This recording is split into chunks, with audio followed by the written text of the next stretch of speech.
Hello, प्रणाम आप सभी को। आज मैं कुछ विचारों को साझा करने जा रही हूँ आप सभी से। आशा करती हूँ आप मेरे मनोभावों को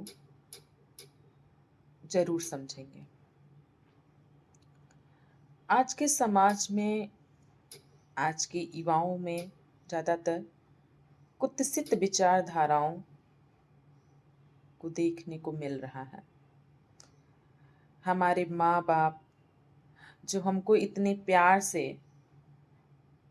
पौधे की भांति एक माली बनकर हमारी सिंचाई करते हैं, खून पसीने से, अपनी मेहनत से, अपने परिश्रम से, और हमें कामयाब बनाते हैं, हमें एक मुकाम दिलाते हैं, हमारी हर सपनों को एक ऊंची उड़ान दिलाते हैं। उन्हीं माँ बाप को हम बेसहारा क्यों छोड़ जाते हैं? हमारे माँ बाप हमारी हर ख्वाहिश पूरी करने के लिए हर परिश्रम करते हैं, खुद गीले में सो जाते हैं पर हमें सूखे में सुलाते हैं, खुद भूखे पेट सो जाते हैं पर हमें हमारी मनपसंद का भोजन खिलाते हैं। पर जब हम बड़े हो जाते हैं और वह हमारी शादी कर देते हैं तो हम अपने बाल बच्चों में लिप्त हो जाते हैं। लेकिन ठीक है, अपने परिवार को देखिए, लेकिन परिवार का एक हिस्सा हमारे माता पिता भी तो हैं। जड़ वही है, जो मूल है, जो जड़ है, वो हमारे माँ बाप ही हैं, और हम उन्हीं से हैं, और उनको भूल जाएं, क्या ये उचित है? केदारनाथ में एक बहुत ही भयानक हादसा हुआ था। बहुत बच्चों के माँ बाप उस समुद्री उफान में बह गए थे, और उन बच्चों के हाथ में जानते हैं क्या हाथ लगा? निराशा हाथ लगा। वो अपने माँ बाप को आखिरी बार भी देख नहीं पाए, आखिरी बार भी अच्छे से विदाई नहीं कर पाए।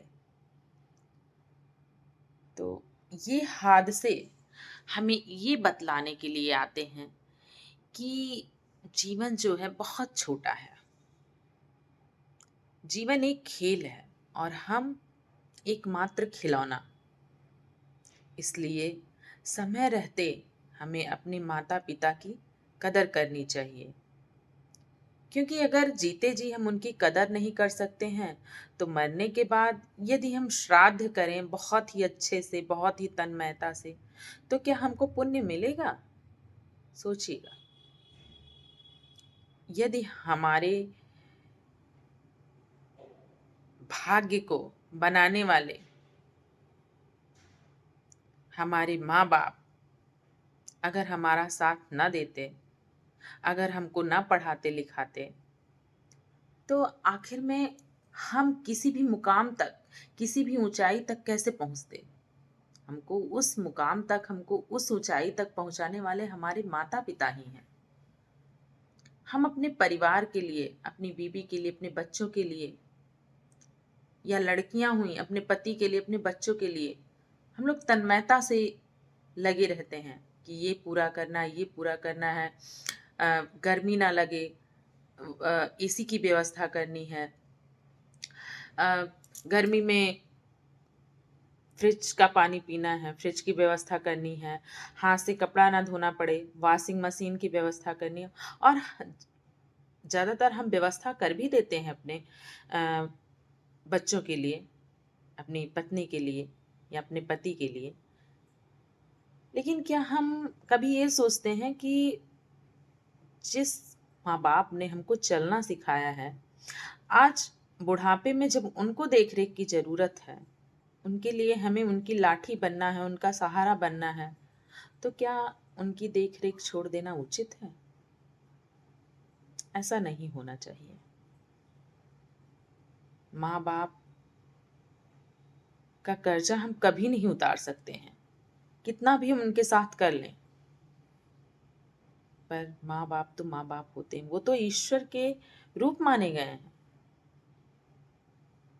और ये बात मैं अपने अंतरात्मा से नहीं कह रही हूँ, नहीं मैंने अनुभव किया है, पर हाँ इतना ज़रूर अनुभव किया है कि एक असली रिश्ता जो होता है वो माता पिता का ही होता है,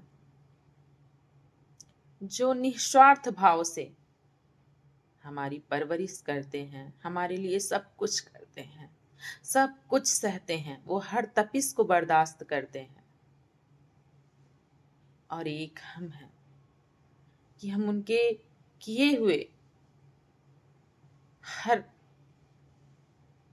कर्म को भूल जाते हैं, और जब बारी आती है हमारी तो हम पीछे हटने लगते हैं। ऐसा क्यों है? अरे ये जीवन क्षणिक है, क्षणभंगुर है। समझने का प्रयास करिए और अपने माँ बाप को खुद से दूर मत करिए। जानते हैं, बचपन में जब हम लोग छोटे थे, जब हम लोगों से कोई गलती हो जाती थी, तो क्या हमारे माँ बाप हमको अपने से दूर कर देते थे? नहीं ना, हमारी गलतियों को वो माफ़ कर देते थे। चलिए, यदि बुढ़ापे में वो कभी हमको डांट दे रहे हैं या एक थप्पड़ मार दे रहे हैं, तो क्या खुद से उन्हें दूर कर देना उचित है? या उनके इस कृत्य से हमको नाराज हो जाना चाहिए? हमको अपने माँ बाप को छोड़ देना चाहिए, उनसे बोलना ही बंद कर देना चाहिए? नहीं, ऐसा नहीं सही है। हमें हर हाल में अपने माँ बाप को अपने साथ लेकर चलना चाहिए। देखिए, जीवन में कुछ आप हासिल कर पाएँ या ना कर पाएँ, ये ज़्यादा मायने नहीं रखता है। पर हाँ, माता पिता का आशीष ज़रूर हासिल करना चाहिए, क्योंकि यही जीवन की सबसे बड़ी उपलब्धि होती है। अगर आप लोगों को मेरा यह सुझाव, मेरे ये मनोभाव यदि आप लोगों को पसंद आए हों, मेरी कथनी, मेरी वाणी, मेरे शब्द यदि सही हों, तो कृपया आप लोग कमेंट में ज़रूर बताइएगा और मुझे सब्सक्राइब करें, मुझे सपोर्ट करें। धन्यवाद।